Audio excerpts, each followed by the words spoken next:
Imagine une ville fantôme, des bâtiments abandonnés couverts de graffitis, des carcasses de voitures rouillées, des routes au goudron fissuré. Et maintenant, ajoute à ça une épaisse couche de fumée noire qui sort du sol. Et le sol lui-même est chaud au toucher. Bienvenue à Centralia, en Pennsylvanie. C'était un endroit animé dans les années 1800 et jusque dans les années 1960. Ces riches mines de charbon ont attiré beaucoup de gens pour y travailler et y vivre. Mais en 1962, l'une de ces mines a accidentellement pris feu et un incendie a commencé à se propager sous terre. Le charbon est un combustible à combustion lente. Donc, les citoyens ont continué à vivre paisiblement pendant presque 2 autres décennies, jusqu'à ce que l'incendie commence à ronger la ville par le dessous. L'un des pires accidents a eu lieu lorsqu'un trou béant est apparu de nulle part dans le jardin d'une maison à Centralia. Heureusement, personne n'a été blessé, mais après cela, les gens ont commencé à partir. Au cours des 30 années suivantes, presque tout le monde a déménagé. En 2020, 5 personnes y vivaient encore.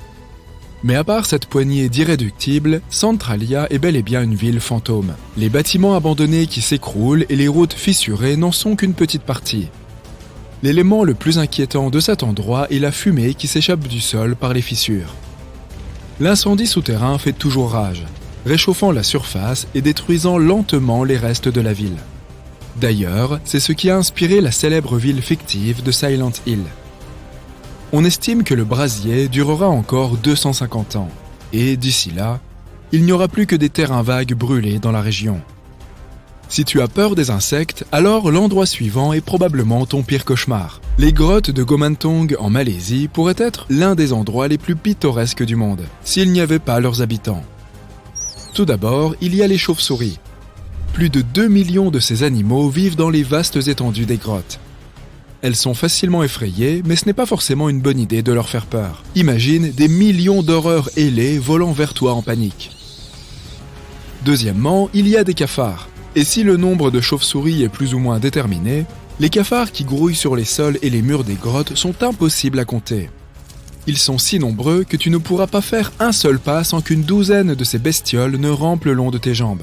Enfin, si tu réussis à ne pas crier à cause des cafards et à ne pas réveiller les hordes de chauves-souris, tu seras peut-être récompensé par d'autres merveilleux habitants des grottes. Il s'agit notamment de serpents, de scorpions et de mille-pattes géants venimeux. Charmant. Malgré tout, les grottes sont ouvertes au public et beaucoup de gens visitent cet endroit. Au milieu de nulle part, dans les terres désolées du désert du Karakoum en Asie centrale, il y a un grand trou dans le sol qui brûle pour toujours. On l'appelle le cratère de gaz de Darvaza, et c'est une véritable fosse, large et profonde, qui brûle depuis plus d'un demi-siècle maintenant.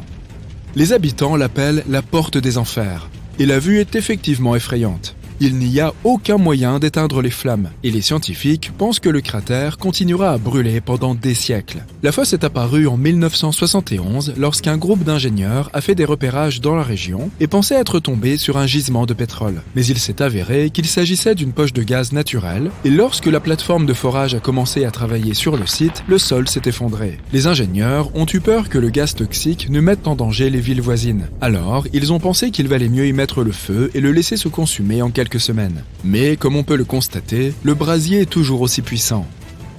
Le cratère est depuis devenu une attraction touristique populaire. Toutefois, il représente toujours un certain danger. Alors, des efforts sont faits pour éteindre définitivement les portes du monde souterrain. Imagine que tu vois un serpent incroyablement venimeux juste à côté de ton pied. Déjà assez terrifiant, n'est-ce pas? Maintenant, multiplie cette expérience par 2000. Et peu importe où tu essayes de courir, il y a des serpents tout autour de toi. Bienvenue sur l'île aux serpents, dont le nom ne pourrait pas mieux la décrire. L'île est située non loin de la côte du Brésil et abrite des milliers de vipères, Jararaca iloa, ou trigonocéphales insulaires. Il y a environ 11 000 ans, le niveau de la mer a augmenté et a séparé l'île du continent, et beaucoup de ces vipères se sont retrouvées piégées sur l'île. Leurs cousines du continent sont également venimeuses, mais pas autant. La variété insulaire a dû évoluer pour survivre, et elle l'a fait de façon particulière. Comme il n'y a pas beaucoup d'animaux terrestres à chasser pour les vipères, elles se sont adaptées en chassant plutôt les oiseaux. Et pour que leur venin soit efficace, il fallait qu'il soit instantané. Ces vipères dorées ont donc développé un venin qui est 5 fois plus puissant que la variété ordinaire. Cela leur a permis de prospérer et il y a maintenant 1 à 5 vipères par mètre carré sur l'île. L'île est considérée comme si dangereuse que le Brésil en a interdit tous les visiteurs, au cas où quelqu'un serait assez fou pour s'y rendre. Perdu dans les bois la nuit, tu tombes soudain sur une silhouette humaine. Soulagé, tu touches son épaule pour demander ton chemin. Mais elle est dure comme de la pierre et couverte de mousse. Puis, tu regardes le visage de la personne et ta bouche s'entr'ouvre d'horreur. Cette chose est tout sauf humaine. Un conseil judicieux serait de ne pas te promener dans le sud-est de la Finlande la nuit si tu ne veux pas vivre une expérience cauchemardesque. C'est là qu'un sculpteur finlandais renommé a créé un sinistre jardin de sculptures derrière sa propre maison. La collection principale consiste en 200 figures humaines dans diverses poses de yoga. Mais en te promenant, tu peux tomber sur des œuvres d'apparence plus sinistres. Par exemple, une figure cagoulée avec les bras tendus en avant et des trous noirs profonds à la place des yeux. Pour ajouter à cet aspect effrayant, de vraies dents humaines se trouvent dans la bouche de certaines statues. Le sculpteur est un ermite qui ne voulait pas quitter sa maison.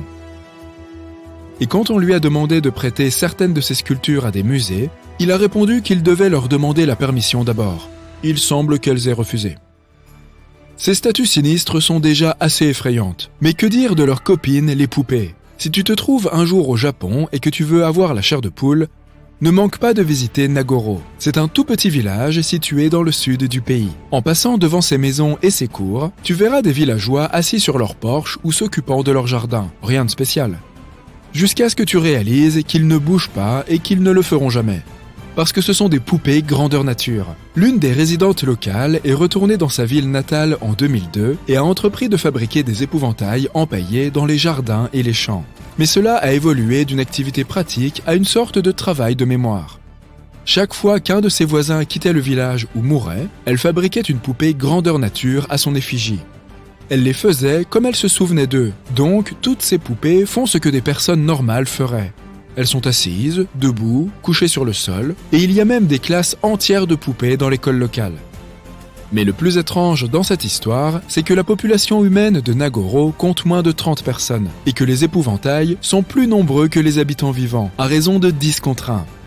Il y a plus de 350 poupées dans le village aujourd'hui. Du souvenir de leur créatrice, il y avait environ 300 personnes vivant à Nagoro quand elle était enfant. Et maintenant, depuis 20 ans, elle leur rend hommage à tous. Environ 3000 visiteurs viennent à Nagoro chaque année, et beaucoup d'entre eux reviennent également les années suivantes. Le village est assez difficile à atteindre, car il est situé sur l'une des îles les moins fréquentées du Japon, et la gare la plus proche est à 1 heure de route. Mais cela n'arrête pas les touristes qui veulent voir de leurs propres yeux ces épouvantails merveilleusement effrayants. La partie la plus froide de notre planète, l'Antarctique, ne cesse de nous surprendre. Jette un coup d'œil à cette chute nommée Blood Falls, les cascades de sang. De l'eau rougeâtre sort de la glace blanche. Les scientifiques ont conclu que cette couleur était liée au fer. L'eau qui provient du glacier s'oxyde et prend une teinte de rouille lorsqu'elle est exposée à l'oxygène. Et la couleur rouge apparaît.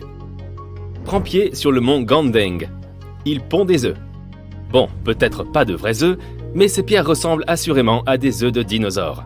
C'est pour cela que le mont est devenu célèbre. Ces œufs de pierre, appelons-les ainsi, se sont formés dans une partie de la montagne il y a plus de 500 millions d'années. Il est intéressant de noter que ce phénomène se répète une fois tous les 30 ans. Les œufs se déclinent dans des tailles et des couleurs différentes. Ces pierres apparaissent à la surface de la falaise. Une étude réalisée dans la région a révélé que la composition de ces pierres n'était pas pareille à celle des autres parties de la montagne. Ici, ce sont les roches calcaires qui prédominent. Elles sont davantage sujettes à l'érosion. Elles s'effritent de jour en jour. Il aura fallu 3 décennies pour que les pierres prennent cette forme d'œuf. Pourtant, le procédé par lequel ces formations rocheuses peuvent être parfaitement sphériques et lisses demeure un mystère. Selon les scientifiques, chaque œuf de pierre a un noyau de matière organique. Ils sont constitués de coquilles, de restes de plantes, de dents de poisson et de squelettes. Voilà peut-être un début d'explication. Le village de Goulou est proche des œufs de pierre. Les habitants croient que ces œufs sont sacrés. Les villageois les associent à la bonne fortune. En fait, presque chaque famille en a un dans sa maison. Malheureusement, il ne reste qu'environ 70 œufs. Alors, si tu veux les voir, il vaut mieux te dépêcher. La structure de Richat est un phénomène géologique de forme circulaire, situé dans le désert du Sahara, près de la Mauritanie. Elle est constituée de roches en plusieurs couches, et celle-ci ressemble beaucoup à des anneaux. Pas étonnant que cette structure unique ait attiré l'attention de la NASA. Vu du ciel, l'élément géologique semble être en train de tourner sur lui-même. Les scientifiques ne savent toujours pas comment ces anneaux sont apparus. Certains disent qu'il s'agit de l'impact d'un astéroïde, d'autres pensent qu'il s'agit d'un processus géologique naturel.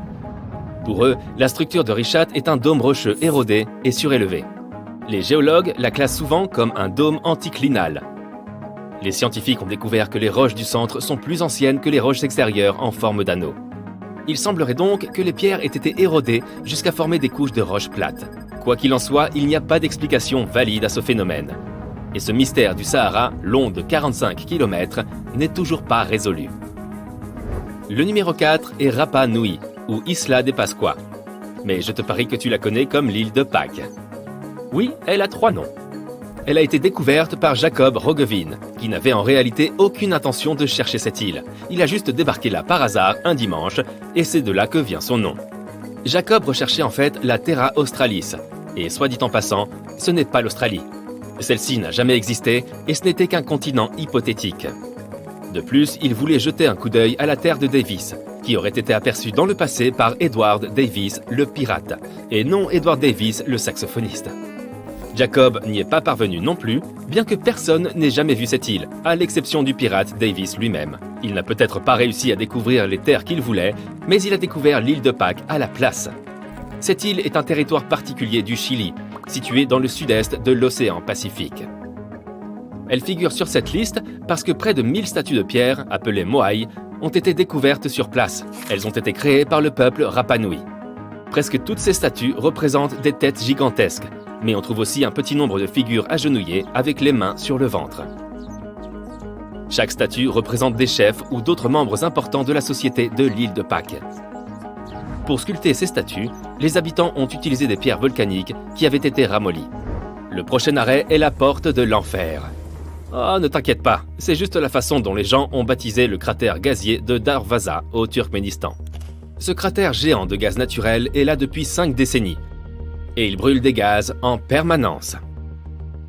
Le président du pays souhaiterait par ailleurs que des experts trouvent un moyen d'éteindre cette fosse de feu permanent.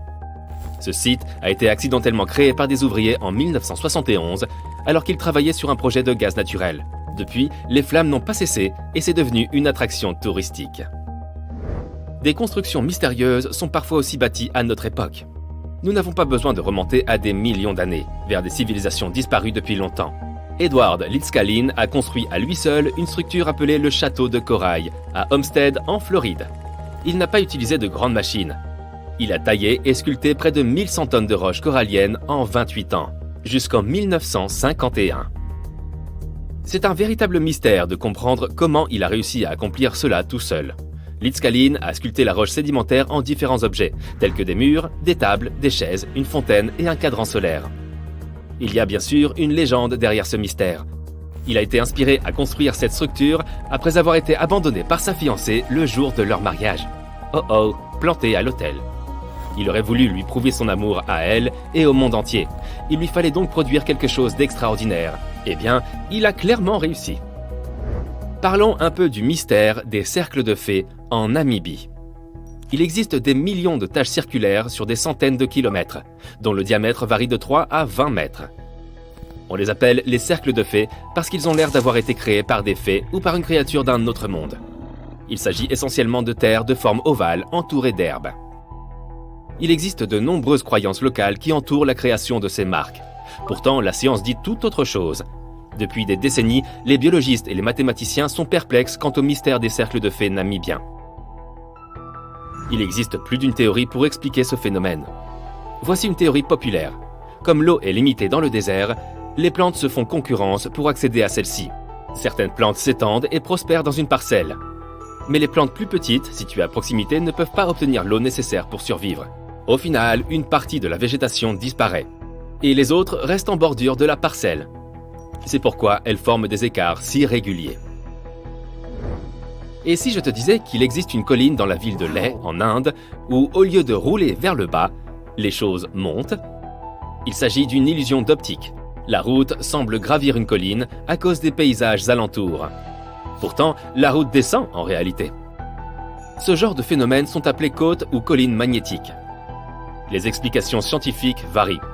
La théorie la plus courante affirme que la colline possède une force magnétique si forte qu'elle peut attirer les voitures qui se trouvent dans les environs. Que dirais-tu de voir des rochers enflammés? Yanartas s'étend sur une superficie de plus de 3 km². L'endroit est situé sur une montagne rocheuse dans le sud-ouest de la Turquie, près de la ville de Sirali. Yanartas doit son nom à son apparence. Il signifie littéralement « pierre flamboyante ». Les roches brûlent depuis au moins 2500 ans. Et elles continueront probablement à brûler pendant les prochaines décennies. La montagne où se trouvent les roches est un volcan inactif. Elle est donc parsemée de minuscules fumerolles qui libèrent des gaz comme le méthane. Ce gaz s'enflamme lorsqu'il entre en contact avec l'oxygène et crée cet effet flamboyant. Ah, et d'ailleurs, à l'époque, les marins utilisaient ces flammes comme un phare naturel, car elles sont très proches de la côte. Aujourd'hui, il s'agit plutôt d'une attraction touristique. Les randonneurs l'adorent aussi. Maintenant, marche sur le lac Abraham gelé, au Canada. En hiver, l'eau gelée se remplit de bulles de glace. Cela semble magique, mais ces orbes blancs ne sont pas si sûrs. Ils sont composés de gaz méthane inflammable. La beauté peut être trompeuse. L'image suivante provient de Racetrack Playa, dans la vallée de la mort, aux États-Unis. Il s'y trouve un lac asséché où les rochers se meuvent.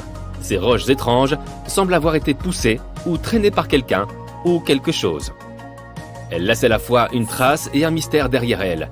Mais on comprend aujourd'hui la force qui se cache derrière tout ça. Surprise, c'est le vent. Et un peu de glace. Les scientifiques affirment que le vent pousse les roches pendant les brèves périodes où le sol est couvert de glace.